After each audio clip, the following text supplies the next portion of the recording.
In the year 1601, deep in the Carpathian Mountains of Romania, a priest from the Eastern Orthodox Church stumbled across something utterly terrifying. When he made it back to his parish, he was able to tell the horrific details of what happened deep in those mountains, having barely escaped with his own life. This is the story as it was documented by his fellow priests. Over the centuries, it's been translated from Romanian to modern English. The priest who transcribed the story titled it The Pneuma. I was tasked with going deep into the Carpathian Mountains to visit a dying member of the church, to read them their last rites. It's a 3-day trek through the dark, pine-covered mountains to reach the home I was tasked to visit. On my first night of being alone in the forest, I had the most utterly disturbing nightmare of my young adult life.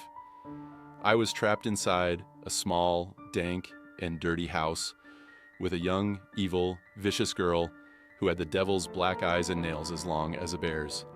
The entire nightmare was her trying to kill me so she could consume me. I woke up sweating profusely, screaming out for help into the dark, cold night air.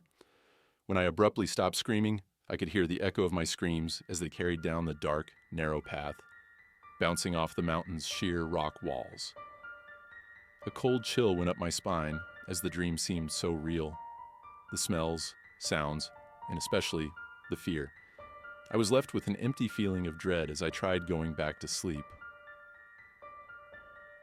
Something deep inside me was telling me to go back to the parish immediately. Unfortunately, because of my priestly duties, that was not something I could do. And because this was my first important task, I promised myself I was not going to fail. I decided to pray for strength and courage.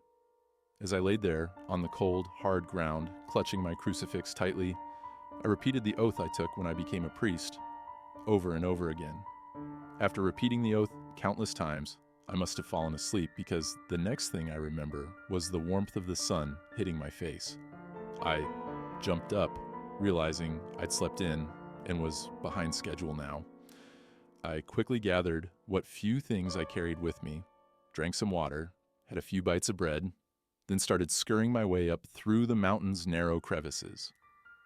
As I made my way through the narrow passes, my mind replayed the horrific dream I'd had, and as the day wore on, the more scared I became. The little girl's demonic face was burned in my mind as if it was a painting that had been hung above the fire mantle, sitting there staring at me.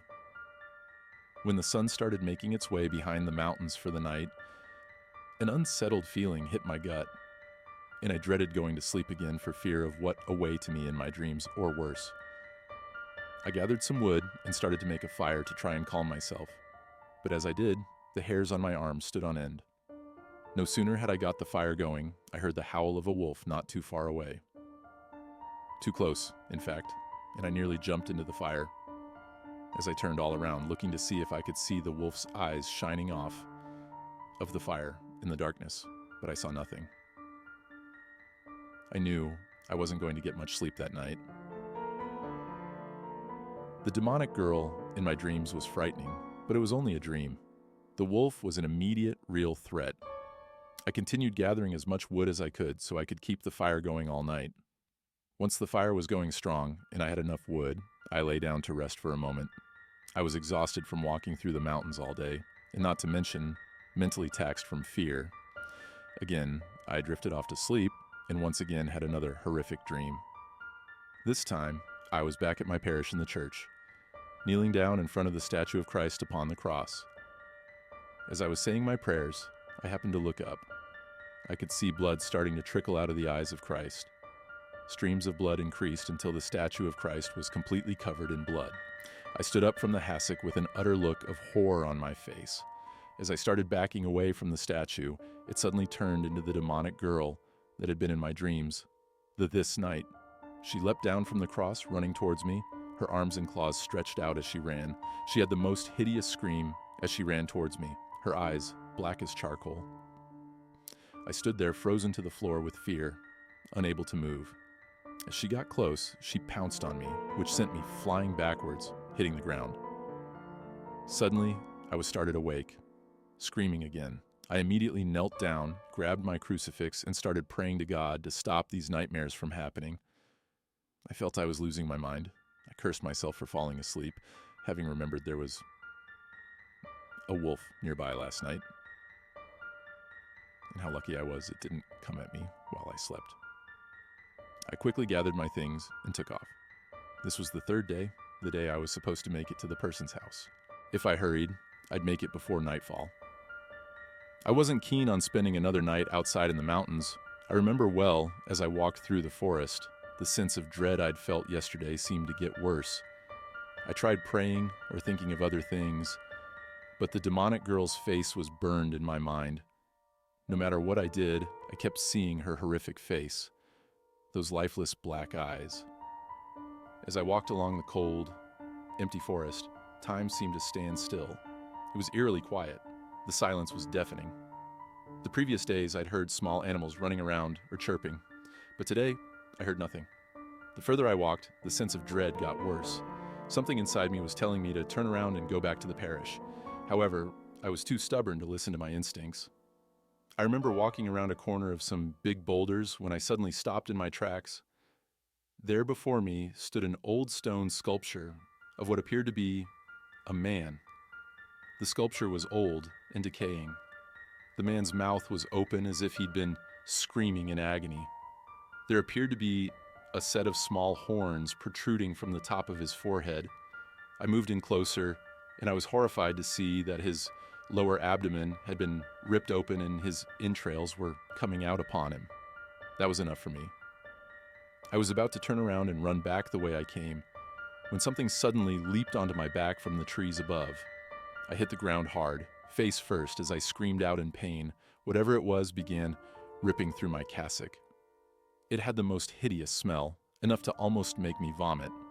I tried as best I could to stand up or at least move, but the thing on top of me was strong and powerful.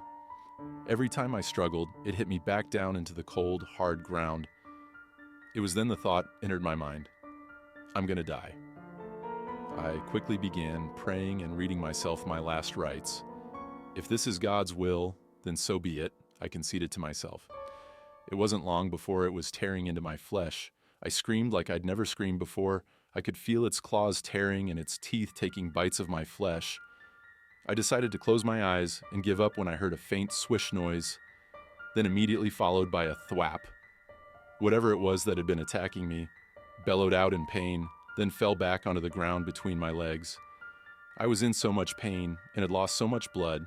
I was drifting in and out of consciousness. Before I passed out, I remember seeing a person's legs walking towards me with brown cavalier boots on. The person knelt down beside me and spoke to me in a language I'd never heard before. Then I blacked out. When I came to and opened my eyes, there next to was the demonic little girl from my dreams, her eyes wide open staring at me. I yelled out and tried to move away. But I was in too much pain. I heard movement behind me, and a person spoke to me in broken Romanian. I'll never forget, word for word, what he said as long as I live. You lucky to live. This girl possessed by evil spirit, Samca. I tracked girl for a long time, many years, from Slovenia. You get better in a few days. You rest now. Over the next few days, the long, red-bearded, emotionless gentleman who saved my life tended to my wounds, fed, and watered me. He told me how the girl was actually his daughter and how she'd killed his entire family when he was away on a hunting trip to get meat for the winter. He said he came home to find his entire family butchered, and the name Samca was written in blood all over the walls. He said it wasn't difficult tracking her, as she'd left carnage everywhere she went. The hard part was catching up to her.